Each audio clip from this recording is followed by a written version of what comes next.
बहनजी से पहले आकाश संभालेंगे चुनाव प्रचार की कमान।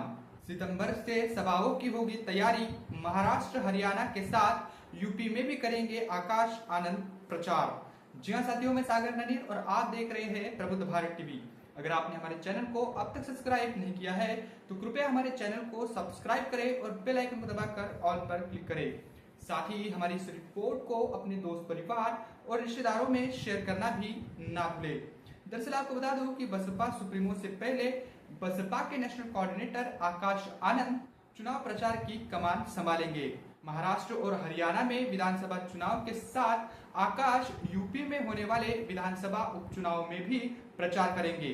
सितंबर से उनकी सभाएं शुरू करने की तैयारी की जा रही है। इसी महीने राष्ट्रीय कार्यकारिणी की बैठक के बाद उनके चुनाव प्रचार कार्यक्रम का ऐलान कर दिया जाएगा। बता दो कि आकाश यूं तो 2017 से राजनीति में कदम रख चुके हैं। राष्ट्रीय कोऑर्डिनेटर बनाए जाने के बाद हालिया लोकसभा चुनाव से पहले बसपा सुप्रीमो ने अपना उत्तराधिकारी बनाकर आकाश को एक बड़ा एक ओहदा दिया।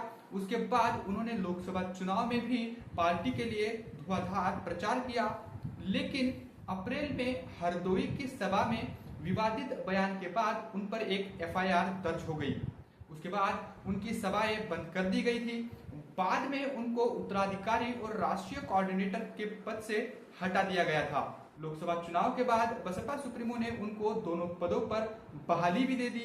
अब दोबारा वो दो पदों पर बहाली के बाद आकाश ने हाल ही में हरियाणा में एक सभा की। अब महाराष्ट्र और हरियाणा में विधानसभा के चुनाव और यूपी में उपचुनाव को देखते हुए शुरुआती कमान जो है वो आकाश आनंद को ही सौंपने की तैयारियां चल रही है। बता दूं कि आकाश 27 अगस्त को होने वाली पार्टी की राष्ट्रीय कार्यकारिणी में शामिल होंगे। उसके बाद उनके चुनाव प्रचार अभियान को भी अंतिम रूप देकर सभाएं शुरू की जाएंगी। वह हरियाणा और महाराष्ट्र के साथ यूपी में भी चुनाव सभाएं करेंगे। इसके बाद बसपा सुप्रीमो की भी तीनों राज्यों में भी सभाएं होंगी। बता दूं कि आकाश आनंद ही इसके लिए पहले क्यों चुनावी प्रचार में उतरेंगे। बता दूं कि लोकसभा चुनाव में देखा गया है कि आकाश आनंद की सभाओं ने पार्टी में काफी जोश भर दिया था। यह अलग बात है कि विवादित बयान के कारण उनको हटाना पड़ा। अब पूरी तरीके से संधे हुए ढंग से वो पार्टी की कमान संभाल रहे हैं। खास तौर से पार्टी में एक उत्साह आएगा, युवा जुड़ेंगे और एक माहौल बनेगा। यह आकाश की फिर से पार्टी में आगे करने की एक तरीके से कहेंगे कि उनको एक मौका ही मिला है। इसके बाद बसपा सुप्रीमो खुद सभाएं करेंगी, एक माहौल तैयार किया जाएगा और चुनाव प्रचार को रफ्तार दिया जाएगा। अब तक के खराब प्रदर्शन के बाद अब विधानसभा चुनाव के जरिए पार्टी को एक नई ऊर्जा देने की कोशिश भी बसपा सुप्रीमो की ओर से की जा रही है।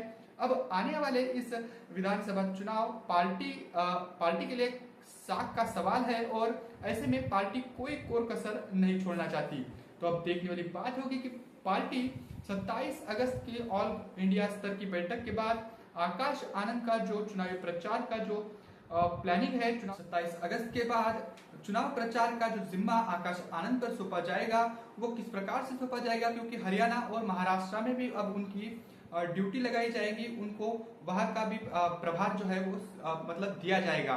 तो अब देखने वाली बात होगी कि 27 अगस्त की इस राष्ट्रीय कार्यकारिणी की बैठक के बाद आकाश आनंद किस प्रकार से हरियाणा और महाराष्ट्र पर फोकस करेंगे और उसी के साथ वो यूपी में होने वाली 10 विधानसभा के जो उपचुनाव होने वाले हैं 10 सीटों पर, वहां पर भी वो अपना समय देंगे, वहां पर भी रैलियां करेंगे और इसके बाद बसपा सुप्रीमो खुद इन तीनों राज्यों में खुद वो चुनावी प्रचार के मैदान में उतरेगी। तो ये बड़ी खबर है। बसपा सुप्रीमो से पहले आकाश आनंद चुनाव प्रचार का जिम्मा संभालेंगे और वो खुद पहले जो ग्राउंड है उसको तैयार वो खुद करेंगे। तो ये बड़ी खबर, आकाश आनंद चुनाव प्रचार का जिम्मा संभालेंगे। बने रहे प्रबुद्ध भारत टीवी के साथ।